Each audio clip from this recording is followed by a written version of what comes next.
Sa isang panahon ng digmaan, ang malakas na hukbo ng mga Filisteo ay nagbanta sa mga Israelita. Sa gitna ng kanilang takot, nagpakita ang isang higante, si Goliat mula sa hukbo ng mga Filisteo na nangasar sa mga Israelita. Si Goliat ay isang malaking tao, nakasandata ng bakal at puno ng pagmamataas.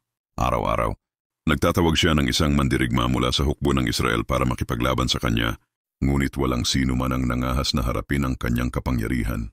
Ngunit sa gitna ng kanilang pagkabalisa, nagboluntaryo ang isang batang lalaki na nagngangalang David. Si David ay isang pastol, nakilala sa kanyang katapangan at pananampalataya sa Diyos. Hindi siya isang mandirigma, ngunit alam niya na ang Diyos ang tunay na makapangyarihan.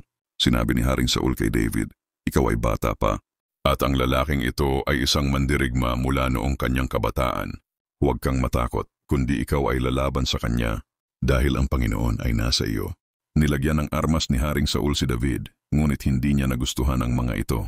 Sa halip, kumuha siya ng 5 makinis na bato mula sa sapa, na isang patpat at ang kanyang tirador. Nang makita ni Goliat si David, nagtatawanan siya. "Ako ba'y isang aso upang lumapit ka sa akin na may patpat?" Sigaw niya. "Lalakad ako papalapit sa iyo at ibibigay ko ang iyong katawan sa mga ibon sa himpapawid at sa mga hayop sa lupa." Ngunit si David ay hindi natakot. Sinabi niya, "Ikaw ay lumalapit sa akin na may tabak, puno ng sibat at kalasag. Ngunit ako ay lumalapit sa iyo sa pangalan ng Panginoon ng mga hukbo, ang Diyos ng hukbo ng Israel, na iyong nilalabanan."